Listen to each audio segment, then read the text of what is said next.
আপনি কি স্বপ্নে নবী মুহাম্মদ সাল্লাল্লাহু আলাইহি ওয়াসাল্লামকে দেখেছেন? 2 বার। সত্যি?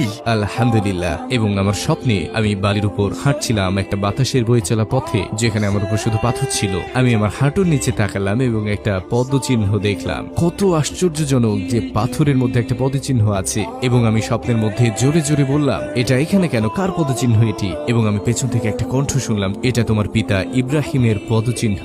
আমি বললাম, আমার বাবার নাম ইব্রাহিম নয়। তিনি বললেন, নবী ইব্রাহিম। আমি ঘুরে দাঁড়ালাম এবং সুবহানাল্লাহ, তিনি সেখানে ছিলেন, রাসূলুল্লাহ সাল্লাল্লাহু আলাইহি ওয়াসাল্লাম। আমি তার কাছে পৌঁছানো ঠিক আগে আমি চাচ্ছিলাম হাঁটু গেড়ে বসে তাকে আলিঙ্গন করতে, কিন্তু স্বপ্ন শেষ হয়ে গেল। তো আমি সেই স্বপ্ন থেকে জেগে উঠলাম তাকে আবার স্বপ্নে দেখার আকাঙ্ক্ষা নিয়ে। এবং বহু বছর পরে আমি দেখলাম, এবং আমি মরুভূমিতে ছিলাম আর দূরের দিকে দেখলাম তিনি আমার হাত ধরে বললেন, আমি চাই তুমি আরো মানুষের সাথে দেখা করো। তিনি বসে পড়লেন আর আমি ঠিক তার পাশেই বসলাম। তারপর তিনি বললেন, এখানে দেখো, এখানে আছেন আবু বকর সিদ্দিক। তিনি বললেন, আর এখানে আছে উমর ইবনে আল খাত্তাব, এবং এটা ওসমান বিন আফফান, আর এটা আলী বিন আবি তালিব। তারা সবাই তোমাকে ভালোবাসে। স্বপ্নের মধ্যে ভাবছিলাম, কেন তারা আমাকে ভালোবাসে? আমি তো কেউ নই, কেন ভালোবাসে? কিন্তু আলহামদুলিল্লাহ, এটা ছিল আমার জীবনের